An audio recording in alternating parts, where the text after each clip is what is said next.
안녕하세요. 그리스 로마 신화 6주차 1강입니다. 우리가 이제 제우스, 올림포스 신들의 얘기로 접어들었고, 첫 번째로 제우스를 얘기했습니다. 근데 제우스가 그리스 신화에서, 그리고 그리스 신화의 뒤를 잇는 문화 전통에서, 그러니까 서양 문화의 여러 예술 작품들에 남긴 그런 흔적과 관련해서 제우스에서는 그 제우스가 바람핀 이야기가 굉장히 중요한 것이죠. 그래서 제우스와 제우스의 아내들, 그리고 제우스의 연애 사건들을 다루고 있는데, 이번에는 동성연인 가니미데스 얘기를 하겠습니다. 가니미데스는 트로이아의 왕자입니다. 그러니까 트로이아가 그 전부터 계속 의식되고 있는 거죠. 트로이 전쟁, 트로이아는 트로이의 그리스 발음이에요. 트로이는 영어식 발음이죠. 트로이의 왕자이고, 그 다음에 이 원래는 이제 그 술시중을 두는 사람이 있어요. 그리스 이제 그 주연 문화를 보면 포도주를 많이 먹거든요. 물론 이제 그 신들이 먹는 술은 따로 있는데, 넥타르라고, 술이라기보다는 음료에 가까운데, 뭐 이건 아마도 술시중이라는 거는 그리스인들의 사람들의 어떤 술 문화를 뭐 가지고 설명하는 것 같아요. 그래서 이게 이제 고대 그리스의 이제 술집이 아니라 그 잔치집에 가면 노예들이 술 시중을 둡니다. 이게 어떻게 된 거냐면, 포도주를 주로 마시는데, 이 사람들이 그 포도주가 진하죠. 원액은 진해서, 뭐 우리가 먹는 게 그 와인이라는 게 보통 한 20도 이렇게 되잖아요.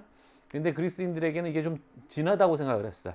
그래서 이 원액 포도주를 그냥 먹는 거는 오만한 것이다, 뭐 이런 생각이 있어요. 그래서 술 섞는 그릇이 있습니다. 크라테르라고. 우리 이제 그 거기 이제 꽃병 그림들에 많이 나오는 그 꽃병 이름인데, 크라테라 술 섞는 그릇입니다. 큰 동이 같은 데다가 포도주와 물을 섞어서, 보통 뭐 2대1, 4대1 이렇게 섞는데, 왜 옅게 먹냐면, 또 한편 이 사람들은 그 식사할 때 포도주를 같이 곁들여 먹거든요. 그래서 아침 먹다 취하면 안 되니까 음료 물 대신에 먹는 겁니다. 약간 고급한 거죠. 그래서 이제 그런 문화가 있어서, 또 이제 이 사람들이 먹던 빵이 딱딱한 빵이었기 때문에 그걸 이제 누기기 위해서라도 음료가 필요했던 거죠. 그래서 술 섞는 문화가 있어요. 그래서 이제 큰 동네에서 술을 섞고, 그것을 또 잔에 따라서 일일이 배달을 하는 거죠. 그래서 노예들이 술 시중을 드는데, 그 올림포스 산에서는 헤베가, 이게 청춘이란 말인데, 헤베가 술 시중을 들었었는데, 나중에 헤라클레스가 죽어서 신이 돼서 올림포스 신에 합류되니까 이 헤베와 헤라클레스가 결혼하게 됩니다. 그래서 이제 술시중을 들 다른 존재를 찾다가, 트로야 왕자가 아름다운 것을 보고 독수리를 보내거나, 또는 제우스가 직접 독수리를 변해서 납치를 해왔다, 이렇게 된 거죠. 미동이란 말이 아름다운 소년이란 말입니다. 동성연인이란 말을 하게 되는 이유는, 이걸 이제 그냥 술시중 두는 아이를 데려온 거 정도로 보는 게 아니라 제우스의 동성애라고 보는 거죠.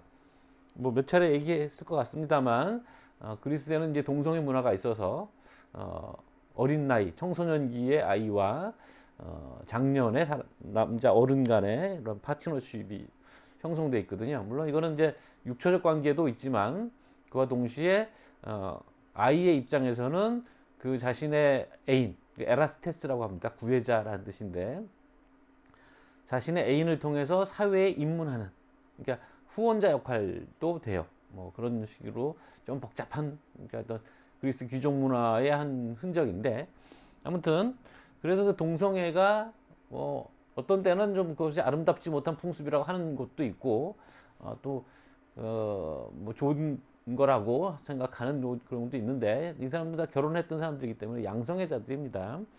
그래서 어떤 그 조각상을 보면, 그 가니메데스에게 닭을 선물로 주고 데려가는 조각이 있어요. 그게 이제 그 당시에 통상 그 연애하는 방식이었던 거죠. 아저씨들이 어린애한테 닭 한 마리 주고, 뭐 이제 옛날이고 시골이니까 닭 한 마리 주고 그걸로 뭐니까 좀 험하게 말하면 화대 같은 거죠. 여인들의 경우에도 이제 그렇게 되는 경우들이 있었던 거예요. 그래서 페르세포네 나중에 얘기하겠지만 하데스의 짝이 됐던 페르세포네를 하데스가 이제 납치해 간다고 돼 있어요. 레이프 납치한다고 돼 있는데 어떤 뭐 화병 그림에는 이 뭐 닭을 주거나 뭐 이런 식으로 돼 있어서 역시 이제 처녀의 값을 쳐서 데려가는 뭐 그런 식으로 이해한 그런 신화 버전도 있는 겁니다. 그래서 그런 조각들을 보면 동성애 코드로 얼마든지 읽을 수 있다라는 얘기고요. 그래서 앞에서 얘기했던 에우로페와 이오, 그 다음에 칼리스토까지 해서 가니메데스까지 합쳐 4명인데 요걸 마침 목성, 주피터의 4위성으로 이제 두고 있습니다. 목성이 이제 큰 거기 때문에 큰 태양계 행성 중에 가장 크기 때문에 목성을 주피터의 자리에 준 겁니다.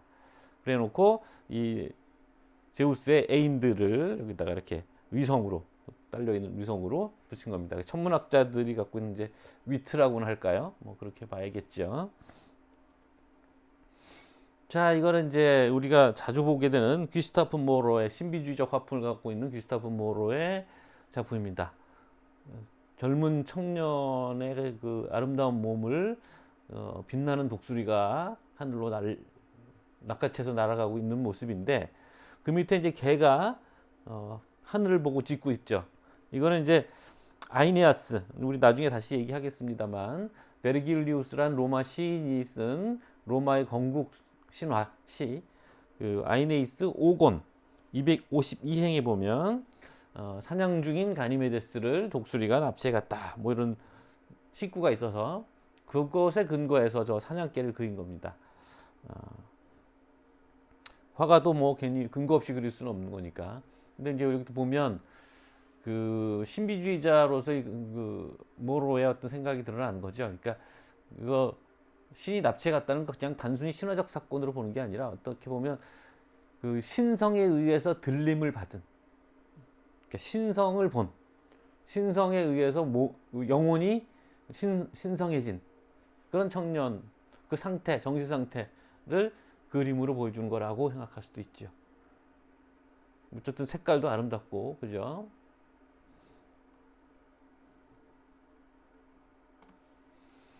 자, 요거는 이제 그 독수리 뒤에 보이시고 이게 가니메데스인 거예요. 그러니까 보통 이제 이런 화풍에서 이런 방식으로 되어 있으면 이제 가니메데스 얘기를 하는 거죠.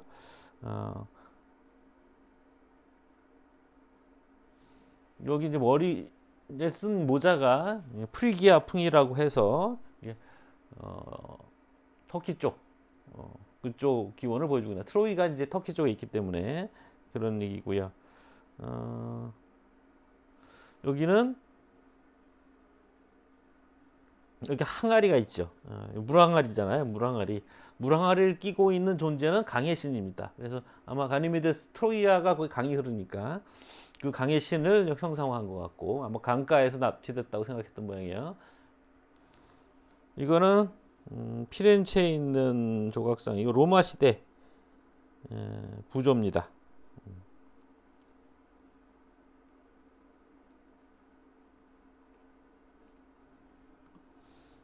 그리고 요거는 이제 여기는 이제 약간 개구지게 생기긴 했는데 그 술병에서 물을 붓고 있죠. 이게 이제 술을 시중 두는 거죠. 제우스가 지팡이를 들고 왕홀이겠죠. 그리고 거기 위에 독수리가 앉아 있는 모습이고요. 이거는 이제 기원전 490년에서 480년 사이에 만들어진 작품이라고 합니다. 에우카리데스라는 화가, 보통 이런 화병 밑에다가 화가 이름을 쓰기도 하거든요. 또는 뭐 출토된 지역 이름을 따서 그냥 붙이기도 하고 분류를 해야 되니까.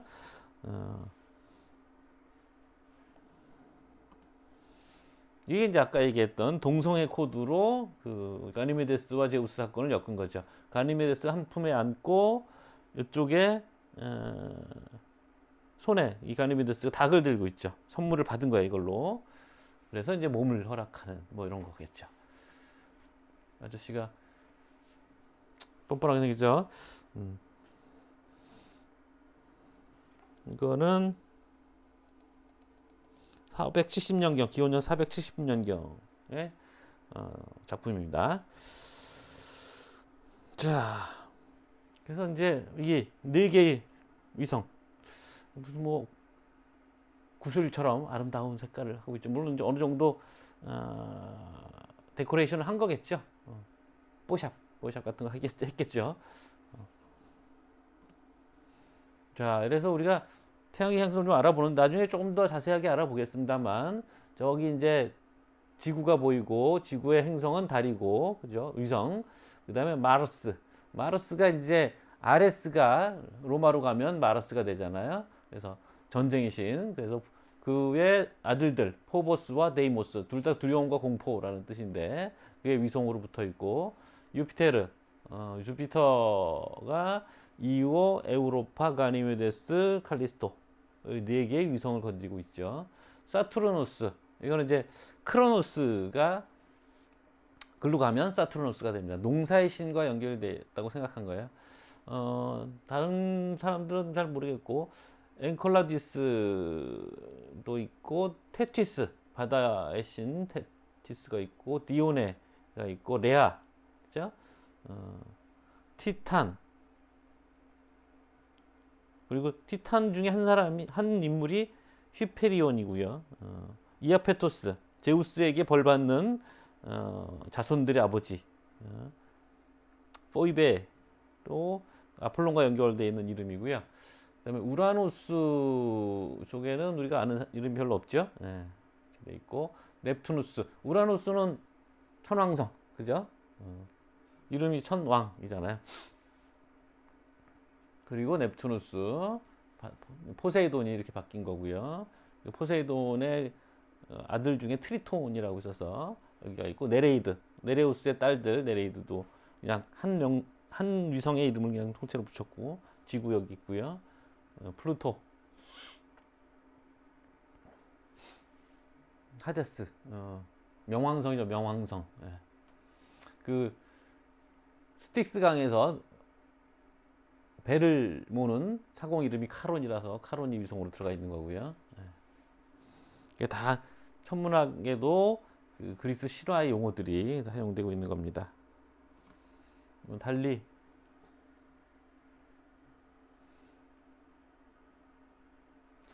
머큐리는 저기 수성이죠. 네. 수성이고, 빨리 돈다고 해서 아마 수성을 먹쥐에다 줬을 거예요. 비너스 금성, 그다음에 지구, 주피터, 세턴, 우라노스, 넵투누스, 마르스, 화성. 화성은 붉은 빛을 띠고 있어서 화성입니다. 피. 그래서 전쟁의 신이기 때문에. 그래서 뭐 언제 또 기회가 되면 점성술 얘기도 좀 같이 넣었으면 좋겠는데, 점성술에서 화성이 더 붉은색이 더 진해지면 전쟁이 날 거다, 뭐 이런 식으로 연결을 짓기도 하는 거죠.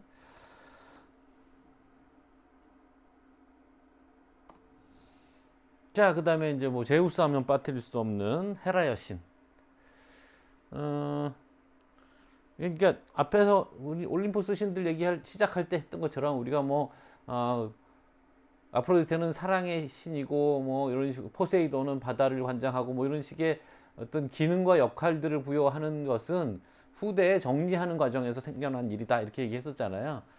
원래 신화의 고전에는 이렇게 명확한 게 별로 없다, 뭐 이런 얘기였었고, 이런 정리를 잘한 것이 이제 오비디우스라는 로마의 시인이 쓴 변신 이야기거든요. 그래서 오비디우스를 주로 토대로 해서 대중 신화 에세이서들을 이제 쓰게 되는데, 거기 이제 헤라는 이제 질투하는 부인으로 나오죠. 제우스의 바람기 때문에 늘 골머리를 앓는 그런 부인으로 나오지만, 아르고스라는 지역이 있습니다. 저기 펠로폰네소스 반도의 중앙부쯤에 있는 아르고스라는 지역에서 헤라 숭배는 굉장히 유명했던 것이고요.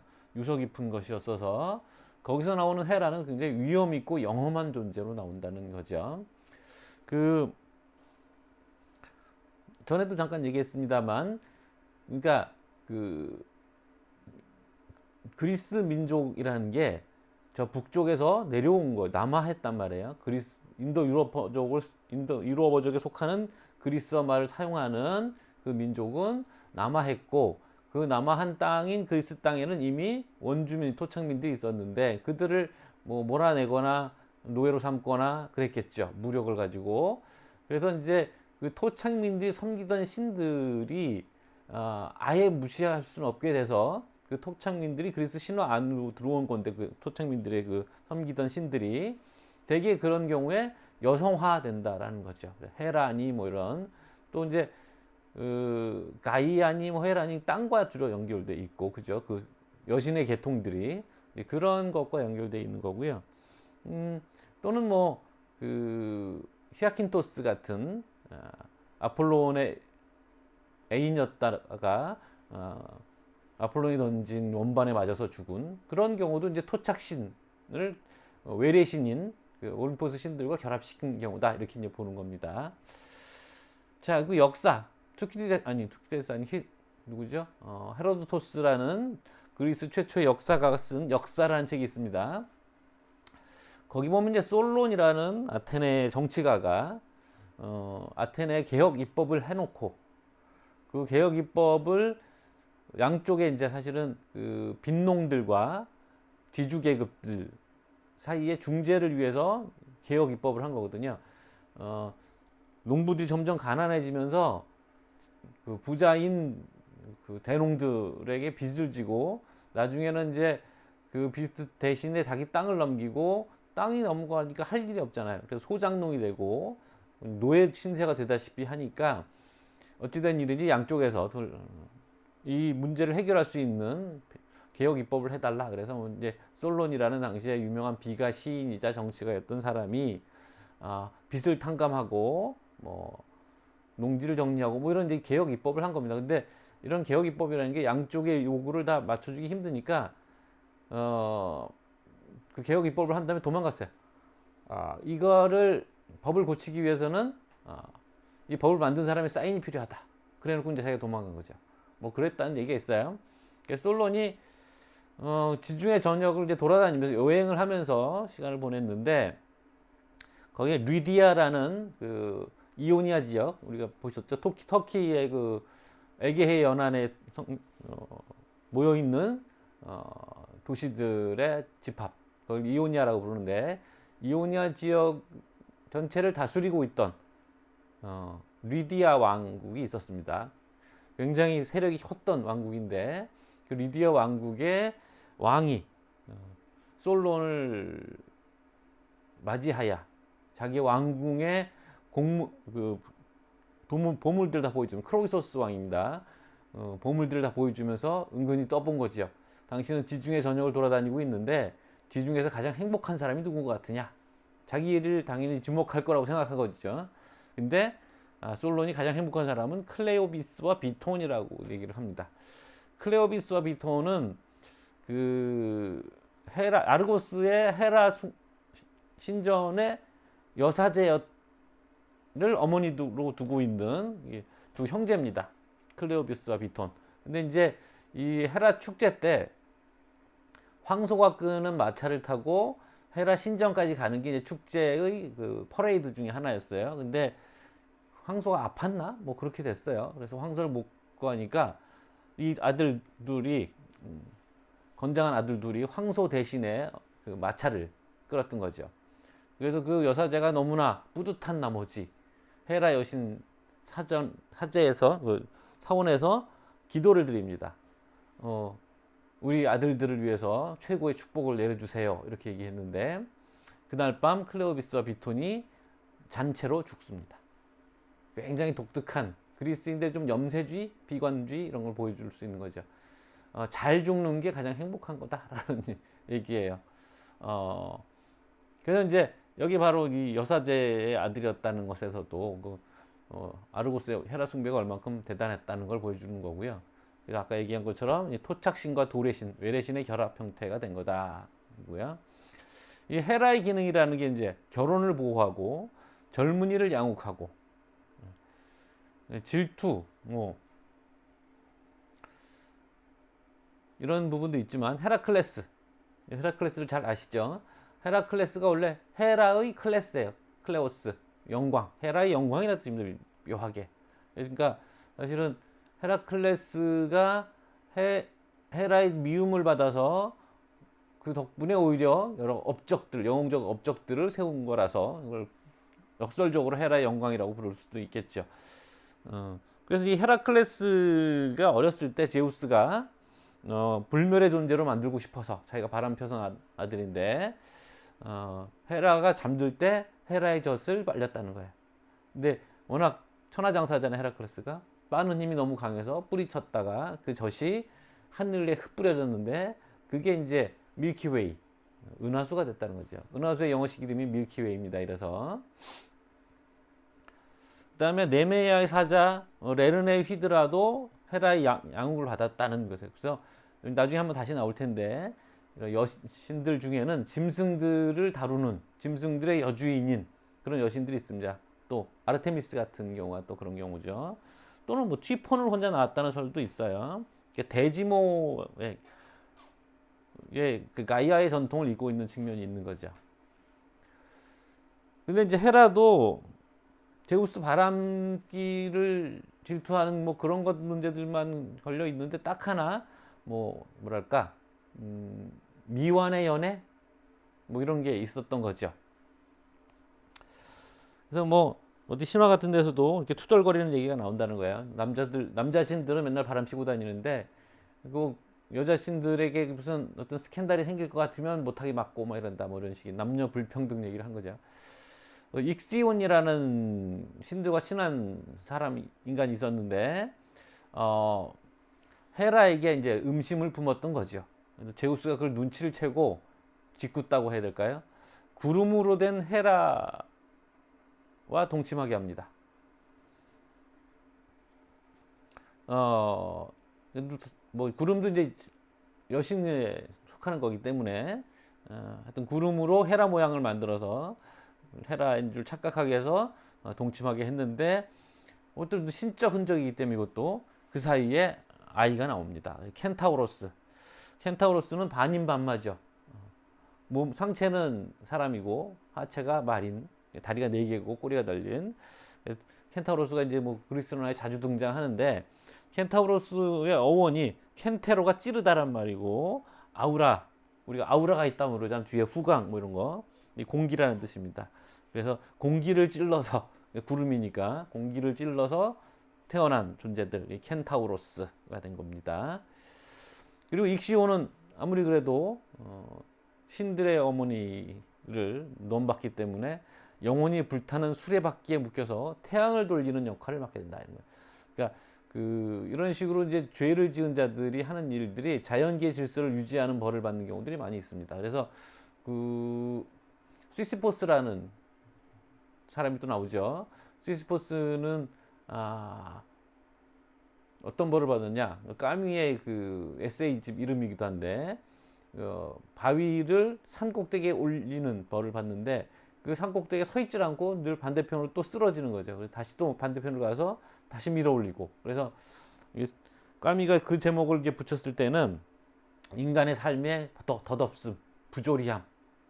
그냥 인생은 인생일 뿐이지 거기에 무슨 목적이 있거나 성취가 있거나 그런 게 아니다. 뭐 이런 식의 얘기를 실존주의 철학자니까 그런 얘기를 하는 게 시시포스의 신화라는 책인데 이 신화가 상징하는 거, 이 돌이 바로 태양이었다는 거죠. 태양이 맨날 다시 뜨고 다시 뜨고 다시 뜨니까 뜨고 지고 뭐 그거를 얘기하기도 한다. 이런 식으로 하데스에서 벌을 받는 죄수들 중에는 자연계의 질서를 유지하는 벌을 받는 존재들이 있다. 뭐 신화적으로. 도상적으로, 그러니까 도상학이라고 보통 부르는데 우리가 그림을 이해하는 학문, 이게 도상학입니다. 그래서 머리에 관을 쓰고 손에는 홀, 그러니까 그 지팡이. 그다음에 르네상스 이후에는 공작은 히랍에 없었기 때문에 후대에 넣었다는 겁니다. 후대 사람들이. 이 공작은 앞에서 얘기했죠. 아르고스라고 하는 100개의 눈이 달린 존재에게 이오를 감시하게 했었잖아요. 그래서 헤르메스를 보내서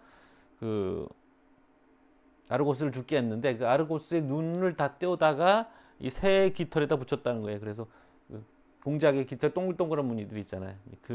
그래서 이제 헤라의 도상학적 어떤 지물, 어트리뷰트가 된 거죠. 그다음에 부피스라는 말이 헤라 앞에 붙는데 황소눈의 헤라 이렇게 돼 있죠. 그래서 이게 이제 그 토템 시절에 소모습의 여신에서 이 헤라 숭배가 시작됐을 것이다. 그러니까 인간과 동물이 막 섞이는 겁니다. 과거에는 인간이 자신을 동물과 크게 구별하지 못했기 때문에 안 왔고, 그래서 이제 애니메이 정령주의 이런 게 있는 겁니다. 애니미즘. 그리고 여기도 이제 보니까 클레오비스와 비톤이 황소를 몰았다고 했었잖아요. 그래서 황소 대신 몰았다는 거예요. 황소 대신 술을 몰았다. 그러니까 황소를 숭배하는 문화와 연결이 돼 있었던 여신이었다 이거죠. 여기 보시면 헤라 굉장히 뭐랄까 젊은 새댁 같은 모습을 하고 있는 헤라인데, 그러면서 위험이 있고 오늘날 무슨 만화의 어떤 그림처럼 돼 있던데 하얀 이 접시.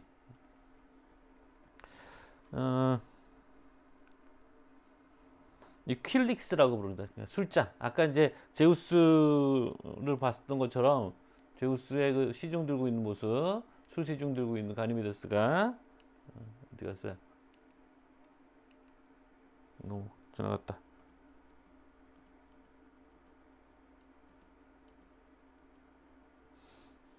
가니메데스가 술 시중 들고 있는 그릇.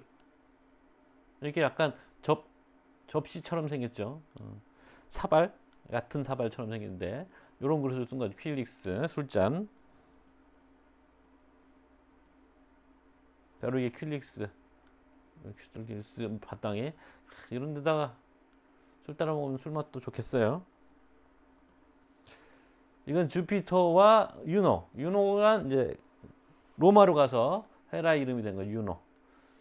뭐 그래서 서로 싸울 것 같기도 하고 뭐 아니면 뜨거운 어떤 장면이 연출될 것 같기도 하고 뭐 그런 거죠. 이 그릭 라인, 이마에서 코로 별로 굴곡 없이 쫙 이어지는 걸 그릭 라인이라고 부릅니다. 그리스인들의 어떤 미의식에 들어있는 거고요. 이건 작품 1713년 제임스 베리라는 사람이 그린 그림이고, 이다산 위에 주피터와 유노 이렇게 돼 있어요.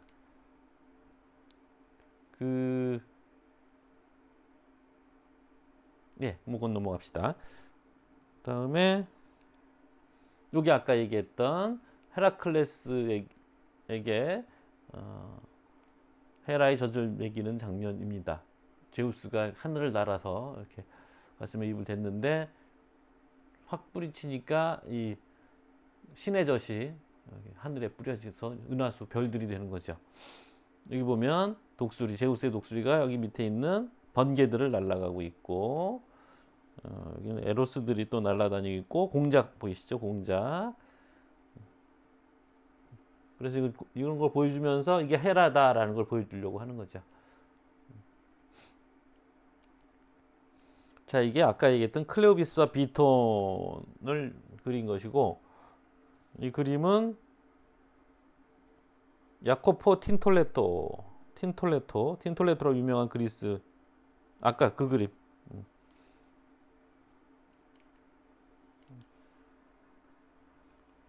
이게 이제 틴톨레토의 그림이고요. 파란색이 되게 아름답죠. 이 파란색 알륜도 비싸기도 해요. 그 다음에 요거가 이제 클레오비스와 비톤이 황소 대신에 어머니 헤라 여사제의 그 수레를 끌고 있는 모습이고요. 이건 니콜라스 피에르 루아르라는 프랑스 화가의 작품입니다. 1649년 작품이죠. 어머님이 여기 의젓하게 뿌듯하게 앉아 계시고 클레오비스와 비톤이 끌고 있고 사람들이 다 구경하고 있죠. 커다란 헤라 사원이 보이고, 이건 굉장히 유명한 작품입니다. 이것도 클레오비스와 비톤을 그린 건데 작품을 만든 거죠. 이걸 쿠로스상이라고도 부릅니다. 쿠로스가 젊은이라는 뜻이거든요. 그래서 쿠로스상이라고 부르는데 미술사에서 굉장히 유명한 이유는 얼핏 보면 왜 이게 이집트 사람들 같잖아요. 그죠? 이집트 비슷한데 이집트의 그림이라는 건 대상의 본질을 보여주거든요.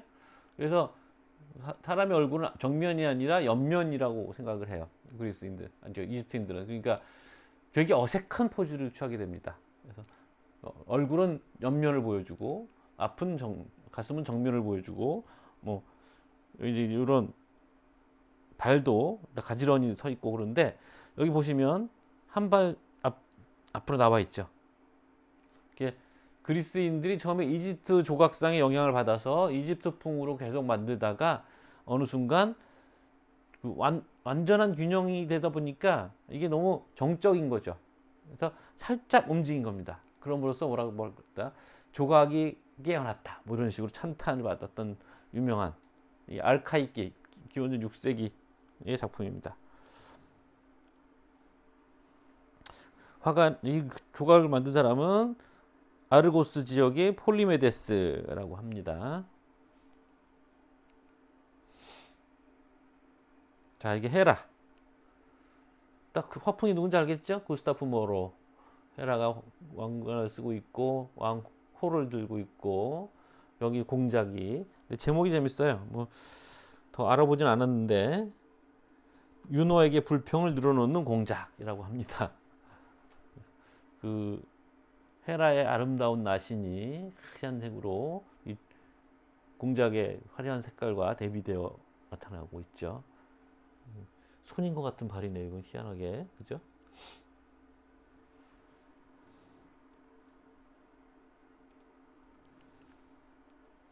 자, 그 다음에 데메테르.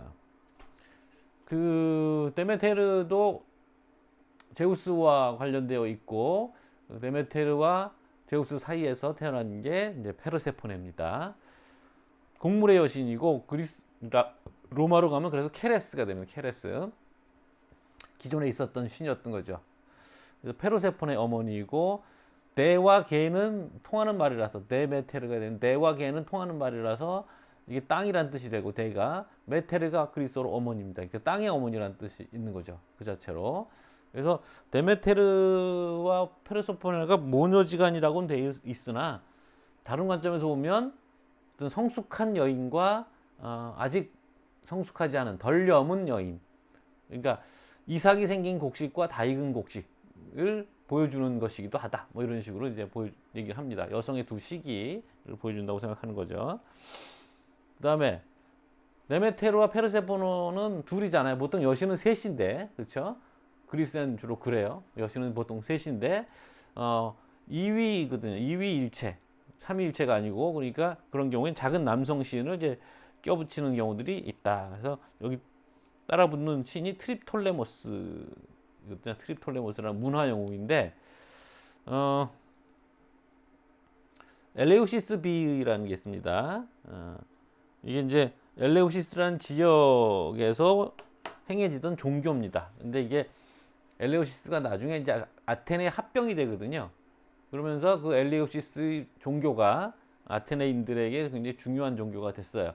근데 이제 미스터리, 그죠? 비라는 이름이 붙게 된 거는 그 종교 의식에서 벌어지는 일을 발설하지 못하게 침묵의 서약을 하게 돼 있어요. 그래서 심지어 지금도 정확히 그 의식이 벌어지면서 어떤 일이 일어나는지 잘 모릅니다. 그러니까 그 며칠간의 의식을 진행하는데 맨 마지막 단계, 최고 단계에 이르게 되면 어디 폐쇄된 방에 가서 뭘 보여준다는 거예요, 사제가. 근데 뭘 봤는지 발설하지 못하게 됐어요. 근데 그 제의에 참가한 사람 되게 많았는데도 그걸 비밀에 지켰다는 거예요. 그래서 이제 이게 어떻게 발생하게 된 거냐면 페르세포네가 이제 하데스에게 납치가 되잖아요. 그래서 데메테르는 그 사실을 모르고 산지 사방을 찾아 헤매다닌 겁니다. 여기 약간 신화가 갖고 있는 약간의 그 모순성이 있는데 페르세포네가 이제 없어져서 그걸 찾아다니느라고 데메테르가 온통 정신이 딸에게 팔려 있으니까 세상에 작물이 안 되고 뭐 황폐해지고 그랬다라고 하는데 여기서는 농사 짓는 법을 가르쳐 준다고 하거든요. 그러니까 앞뒤가 좀 안 맞는데 그 데메테르가 이제 뭐 거의 반실성한 상태로 세상을 돌아다니다가 엘레우시스에 이르러서는 그 엘레우시스 왕이었던 켈레우스가 그 데메테르를 환대를 합니다. 손님 대접을 아주 잘한 거죠. 그래서 그의 아들이 이제 데모폰과 트립톨레모스였는데 그 집에서 묵으면서 이 두 아들을 이제 건사한 거죠. 보살폈는데 트립톨레모스는 허약했는데 데메테르가 젖을 먹여서 건강해지고 성년이다. 갑자기 커버려요. 신의 젖을 먹었으니까. 그리고 데모폰은 심지어는 불사자로 불사신으로 만들려고 밤마다 좀 묘한 생각인데 가사자의 영혼을 갖고 있으니까 밤마다 조금씩 그 영혼을 불에 태운 겁니다. 불사자의 영혼을 심기 위해서. 근데 들킨 거죠. 그러니까 뭐 애를 태우려고 두는 거니까. 그래서 결국 뜻을 이루지 못하고 결국 그러니까 대신 트립톨레모스에게 농사 짓는 법을 가르쳤다. 이렇게 해서 그리스인들이 농사를 지을 수 있게 됐다라는 거거든요. 그 중국 신화에서는 신농시라고 있죠. 농자가 들어가잖아요. 신인데 농사와 관련된 신인 거죠. 신농시 역할을 하는 게 이 트립톨레모스였고 이런 인간의 삶이 어떤 문화적 혜택을 가져다 주는 신이거나 영웅들 이걸 문화 영웅이라고 부르는 겁니다. 인간에게 처음 문명을 가져다 준 영웅인데 프로메테우스가 불을 가져다 준 경우도 바로 문화 영웅인 거죠. 신농시와 같은 거란 얘기고. 자, 여기가 이제 기원전 440년에 430년 사이에 대리석에다가 부조로 새긴 것인데 페르세포네와 데메테르가 보이시고 중간에 키 작은 인간 모습이 있는 트립톨레모스가 나타나고 있습니다. 이거는 내가 찾아보니까 그런 그림이 있더라고요. 그래서 이런 식으로 화덕에다가 보여준 거죠. 그러니까 가사자의 영혼을 태우다가 들킨 거죠. 자, 여기까지. 오늘 이번에 좀 짧았네요. 37분 정도. 수고하셨습니다.